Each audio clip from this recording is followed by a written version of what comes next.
আসসালামু আলাইকুম সবাইকে। সবাই কেমন আছেন? আশা করি সবাই খুব ভালো আছেন। আলহামদুলিল্লাহ আমি আল্লাহর অশেষ রহমতে ভালো আছি। স্ক্রিনে দেখতে পাচ্ছেন আমি আজকে আপনাদের সামনে নিয়ে এসেছি বিফের একটা প্রিপারেশন। এটা হলো বিফ স্টেকের একটা রেসিপি। আমি এটাকে আমাদের বাঙালি স্টাইলে একটু স্পাইসি করে করার চেষ্টা করেছি। আশা করি আপনাদের ভালো লাগবে রেসিপিটা। ভালো লাগলে অবশ্যই শেয়ার করে অন্যদের দেখার সুযোগ করে দিতে পারেন এবং টাইমলাইনেও রেখে দিতে পারেন। তো আমি চলে আসলাম রান্নার মেইন প্রসেসে। আমি যে ১ম এ বিফ স্টেকের জন্য যে বিফটা আমি ওটাকে করে নিয়েছি। এটা দেখতে পাচ্ছেন আমি স্ক্রিনে আপনাদেরকে আঙ্গুল দিয়ে মেপে দেখালাম এটা ১ ইঞ্চি এটার পুরুত্ব হবে। এভাবে আপনারা বিফসটাকে স্টেকের জন্য রেডি করে নিতে পারেন। এরপর আমি এটাকে টিস্যু দিয়ে একটু মুছে নিয়েছি। যেটা পানিটা থাকে সেই পানিটাকে শুষে নেওয়ার চেষ্টা করেছি একটা টিস্যু দিয়ে। এরপর আমি এটাকে এখন একটা যে সসটা রেডি করব আমি এখানে দিয়ে দিলাম ২ টেবিল চামচ ফিশ সস, তারপরে নিয়ে নিলাম আমি ২ টেবিল চামচ এখানে আমি ২ টেবিল চামচ থেকে একটু বেশি হবে সয়া সস। ওটা আগের বোতলটা শেষ হয়ে গিয়েছে পরে আমি আরেকটা বোতল থেকে নিলাম। সয়া সসটা দিয়ে তারপরে আমি এখানে দিয়ে দেব ১ টেবিল চামচ, এখানে আমি দিয়ে দিলাম ওয়েস্টার সস।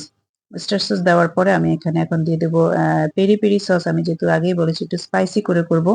পেরি পেরি সসটা দিয়ে আমি এগুলো একটু মিক্স করে তারপরে আমি এখানে দিয়ে দেব ব্লাক পেপার পাউডার। আমি এখানে ১ চা চামচ থেকে একটু কম দিয়েছি ব্লাক পেপার পাউডার। তারপর আমি এখানে দিয়ে দিলাম ১ চা চামচ চিলি ফ্লেক্স।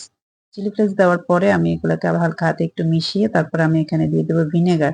ভিনেগারটা দিলে মাংসটা সিদ্ধ হতে ভালোভাবে একটু সাহায্য করবে। এরপরে আমি এখানে এই যে এখানে আমি ২ টেবিল চামচ ভিনেগারও এখানে আমি এখন এড করে দেব। ভিনেগার দেওয়ার পরে আমি মাংসটার মেইন প্রসেসে আবার চলে যাব। ভিনেগারটা দিয়ে আমি এটাকে মিক্স করে আমি এখন এই সসটাকে একপাশে রেখে মাংসটাকে এই যে কাঁটা চামচ দিয়ে ভালো করে এভাবে কেচে নেব। কেচে নিলে ভিতরে যে মসলাটা ভালো করে ঢুকবে এবং মাংসটা একটু জুসি ভাব থাকবে মাংসটার মধ্যে। এভাবে কেচে নিলে ভালোভাবে একটু কেচে নিতে হবে। কেচে নিয়ে আমি অফ ক্যামেরায় ভালোভাবে কেচে নিয়েছিলাম। নিয়ে এখন আমি আবার যে পানিটা বের হয়েছে ওটা আবার একটা কিচেন টাওয়াল বা টিস্যু দিয়ে মুছে নিচ্ছি। এভাবে পানিটা ভালো করে মুছে নিলে মাংস যখন শুকনা থাকবে তখন আপনি যে মসলাটা দিবেন মাংসটা সেই মসলাটা বা যে সসটা আমি রেডি করেছি সেই সসটা যখন দিব তখন সসটাকে মাংসটা ভালো করে শুষে নিবে। এখন আমি এখানে ১ম এ এখানে আমি অর্ধেক সস দিয়ে দেব। আমরা যে রেডি করেছিলাম সসটা অর্ধেক সস দিয়ে মাংসটাকে আগে ভালোভাবে উলটপালট করে একদম মিক্স করে নেব সসটার সাথে। মিশিয়ে তারপরে আমি বাকি সসটা আবার এখানে দিয়ে তারপরে আবার এটাকে মিক্স করব। এভাবে ২ বার করে করলে মাংসটা মানে ভালোভাবে ম্যারিনেশনটা ভালো হবে।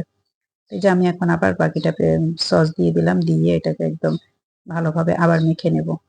এভাবে করে একটু চলার চেষ্টা করবেন। আমি স্টেপ বাই স্টেপ যেভাবে দেখিয়ে দিচ্ছি তাহলে আপনার মেরিনেশনটা ভালো একটা রেজাল্ট পাবেন আপনি।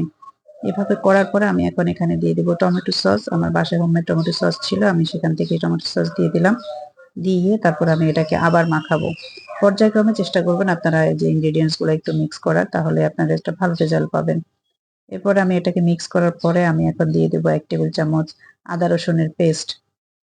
আমার যেটা যদিও ইয়ের সাথে যে আমি সসটা রেডি করেছি ওটার সাথে দিলেও পারেন বা এভাবে দিলেও পারেন। এই যে আদা রসুনের পেস্টও আমি দিয়ে এটাকে এখন ভালোভাবে মেখে আমি এখন এটাকে ১ ঘন্টার জন্য মেরিনেশন এ রেখে দেব।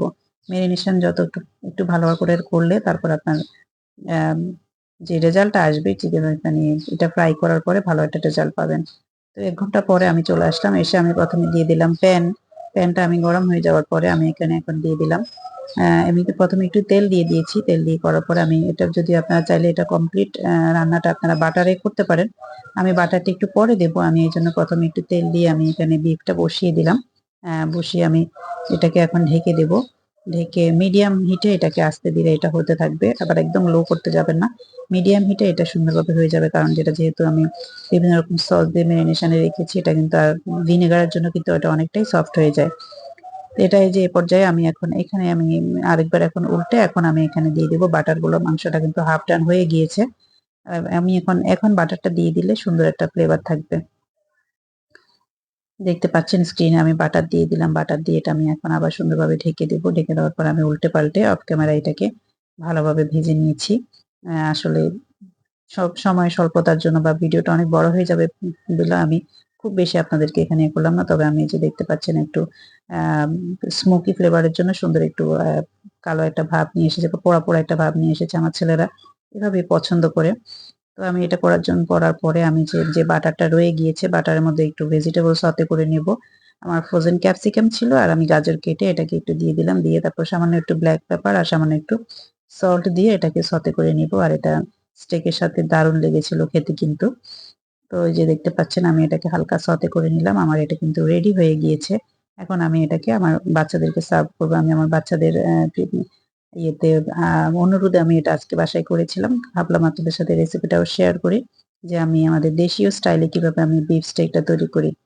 আশা করি আপনাদের সবার ভালো লেগেছে। আর আমি আপনাদেরকে ভিডিও লাস্টে কেটে দেখাচ্ছি। মাংসটা একদম কিন্তু সফট হয়ে গিয়েছিল। ইজিলি কাটা হয়েছিল এবং আমার বাচ্চারা অনেক এনজয় করে খেয়েছে। ধন্যবাদ সবাইকে। আশা করি সবাই আমায় আবারও বলছি ভিডিওটা শেয়ার করে টাইমলাইনে রেখে দিবেন এবং অন্যদেরকে দেখার সুযোগ করে দিবেন। এই যে আমি এখানে দেখাচ্ছি আপনাদেরকে এই যে এটা আমি একদম ইজিলি আমি এটাকে কেটে আবার এটাকে দেখালাম একদম ভালোভাবে কেটে গিয়েছে এবং খুব সহজে এটাকে মানে খুব বেশি যুদ্ধ করতে হয়নি। ধন্যবাদ সবাইকে। আসসালামু আলাইকুম।